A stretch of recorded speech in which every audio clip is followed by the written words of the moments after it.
Hello YouTubers, it is still 2Normal2 here, and I'm back with a review. This time I'm reviewing a game called Shin Megami 5 Vengeance. Now, Shin Megami 5 released in the Switch originally, but a few years have passed and we got a new version of it called Vengeance. I remember a lot of people being like, is Vengeance going to be like Persona 5 Royal, not change anything? But I'm happy to say it's more than that. Anyways, let's get started. First of all, Vengeance is pretty much still has the original SMT5 story. Like, if you want to play that, it's on there called Canon of Creation. Vengeance is a new, not just a new story, but a new path. More like a what-if scenario, in a way. The story of Vengeance does follow a lot to the original, but changes so much. Okay, let's break it down for example.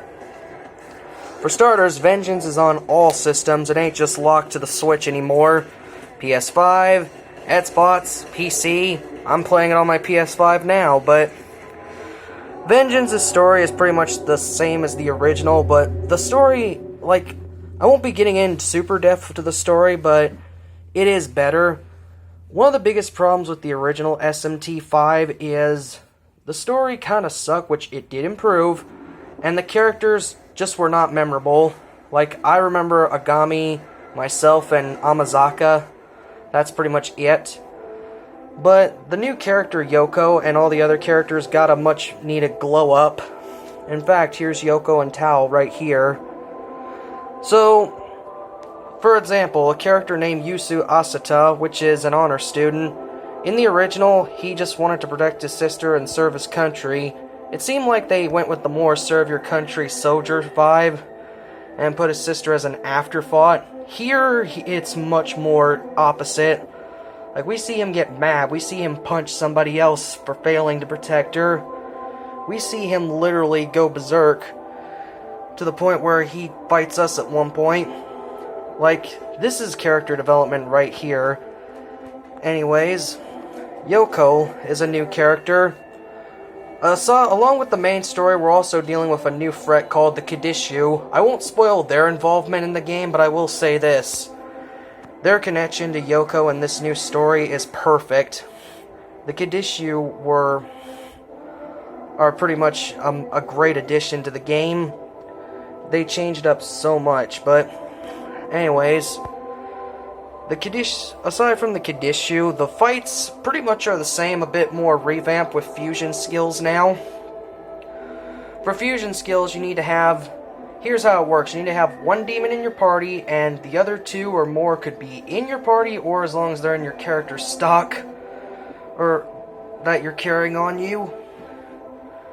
But yeah, the world of Tokyo and Ruins is still pretty much the same, but there is a new world. I can't say its name because I can't pronounce, but it's where the Kadishu are and Lilith's character moments are shining. Like, she pretty much mirrors Tao, like she's from St. Marie's Girls' School and is a saint at that school. She knows magic because the school taught her how to exorcise demons. Like Tao, she is praised as a saint, but unlike Tao, she harbors resentment towards Bethel and the angels. I won't go into much here, but it's really a good dynamic between the two. Tao herself also changes in this game from being a more active role rather than being some sideline character with, forgive me for saying this, but like a princess vibe, like they give advice and do nothing. The fact that Tao is more active this time definitely is a big step up. You're probably wondering where the Nahobino is on this paper. Sure, you could guess, it's this one. I need to talk about the Nahobino's new form. Okay, here is some spoiler. The Nahobino's form in the original is fused with Agami from saving him, but at some point in the game, Agami dies, protecting him. Well, I don't know if he died or disappeared, but he's gone. And Yusu Asatara gets killed by Ichiro Dasai of all people. But after this death, Tsukuyomi, which is the Prime Minister, realizing that his human Yuzu Asaka cannot take claim to the Imperium throne, And since we don't have Agami to be a Nahobino, we're left with no option but to team up, creating this new Nahobino form. Now, I actually did draw the original Nahobino form in case you wanted a comparison with Amazako. But check out the difference, the blue and blacks. The new Nahobino form does not have that beam sword, it has more like a whip 5, which is pretty unique. And it has some new moves to boot. This game also comes with all the DLC demons from the Switch version.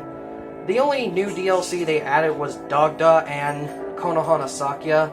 I wish they added Nanashi with Dogda, because that would have been a cool fight, but aside from him, the Demi-Fiend is back, and he doesn't really have any changes from the original.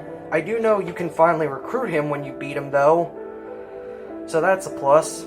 And I'm not going to even get into the secret boss of this game yet, that one you'll have to find on your own. But Shin Megami Vengeance... Oh yeah, one thing about this game is your choices actually do matter. Like, in the original 5, when you get to the throne you have a choice. Pick the Chaos, Law, or Neutral right before you go to the throne. Unless you did all the quests and got the neutral ending, the true one. Here your choices matter. In the case of Tao and Yoko, one represents Chaos, the other represents Law. And I didn't even know it's like the original, where your choices matter. This feels like classic Shin Megami 1 and 2 vibes. And I really hope Atlus decides to take this further when developing SMT6 or whatever their next mainline series is. Shin Megami 5 does have some new demons. Now, there's, I think, over 200 in the game.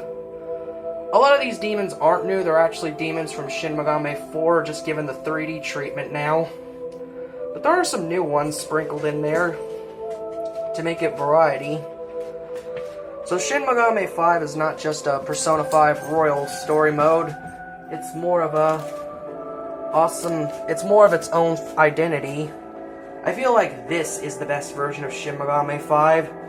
For Switch, don't get me wrong, it was okay back on Switch and pretty good to see what it could do.